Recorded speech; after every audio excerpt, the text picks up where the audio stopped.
जय भीम जय शिवराय। मी अविनाश व्यंकट सूर्यवंशी, सोमनाथ सूर्यवंशी यांचा लहान भाऊ। माझी तब्येत खराब आहे। माझी तब्येत सध्या खचलेली आहे, त्यामुळे मी सध्या मंठा तालुक्यामध्ये आहे आणि काही वेळापूर्वी माझ्या आईला मी व्हिडिओ कॉल केला। माझ्या आईची तब्येत खालावली गेली आहे। जेव्हापासून माझा भाऊ वारला, माझ्या भावाची पोलीस कस्टडीमध्ये हत्या करण्यात आली, तेव्हापासून आमचं कुटुंब जे आहे पूर्णपणे खचलेलं आहे। ते खचलेले असल्यामुळे आमच्या कुटुंबाला काहीच सुचत नाही की नेमकं करावं काय। आम्ही सर्वजण रस्त्यावरती आलेलो आहेत आणि सुरुवातीपासून ते शेवटपर्यंत आमची एकच मागणी राहील, न्याय न्याय न्याय। जोपर्यंत आम्हाला न्याय भेटणार नाही तोपर्यंत आम्ही पण शांत बसणार नाही। हा न्याय म्हणजे माझ्या एकट्यासाठीच नव्हे, तर हा न्याय संपूर्ण समाज, संपूर्ण जाती धर्मासाठी आहे।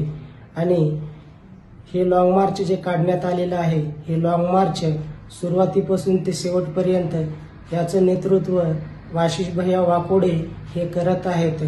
कारण आम्ही लहान आहोत, मी लहान आहे, मला काही कळत नाही, नेतृत्व काय असते हे मला काही माहीत नाही। नेतृत्व हे मोठ्यांना माहीत असतं आणि नेतृत्व सध्या आशिष भैया वाकोडे हे करत आहेत। त्यामुळे लॉंग मार्च जे आहे हे शांततेनं असंच सुरुवातीपासून ते शेवटपर्यंत चालावं, हेच माझी इच्छा आहे। आणखी एक गोष्ट जर सांगायची म्हणली, जेव्हापासून माझ्या भावाची हत्या करण्यात आली तेव्हापासून सर्व समाजाचे, सर्व जाती धर्मातील माय, माता, माऊली का कोणी असेल त्यांच्या डोळ्यामध्ये पाणी आहे। त्या पाणी जे आहे त्यांच्या डोळ्यामधले प्रश्न विचारतात सूर्यवंशी कुटुंबाला, याचं उत्तर काय? तर याचं उत्तर एकच राहील, जोपर्यंत आपल्याला न्याय भेटणार नाही, सर्व जाती धर्माला, सर्व गरीब गोरगरिबांना, सर्व समाजाला जोपर्यंत आपल्याला न्याय भेटणार नाही तोपर्यंत आपण थांबणार नाही। आणि मला मतदानाचा अधिकार आहे। ज्याप्रमाणे मी मतदान करतो, मतदान करण्याचा मला अधिकार आहे, त्याचप्रमाणे मला न्यायही मिळवण्याचा अधिकार आहे। सूर्यवंशी कुटुंब हे काय दुसऱ्या देशातील व्यक्ती नाहीत, हे एक भारताचेच आहेत आणि भारताचे नागरिक म्हणून आम्हाला न्याय मिळवणेही तेवढंच गरजेचं आहे। आणि जोपर्यंत आम्हाला न्याय भेटत नाही तोपर्यंत सरकारही आम्हाला उत्तर दिलं पाहिजे।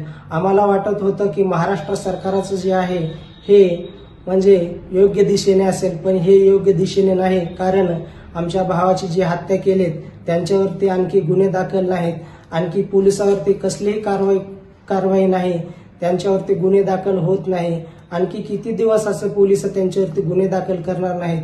कारण असंच जर चालत राहील तर एक दिवस असे होईल की पोलीस प्रशासन जे आहे हे निष्क्रिय होईल आणि हे निर्जीवासारखं असंच राहील आणि शेवटपर्यंत पोलीस प्रशासन हे कलंकित आहे असं पूर्ण जनतेला वाटेल। म्हणून एकच सांगतो की जोपर्यंत सूर्यवंशी कुटुंबाला, सोमनाथ सूर्यवंशीच्या कुटुंबाला न्याय भेटणार नाही तोपर्यंत आम्ही थांबणार नाही आणि शांतही बसणार नाही।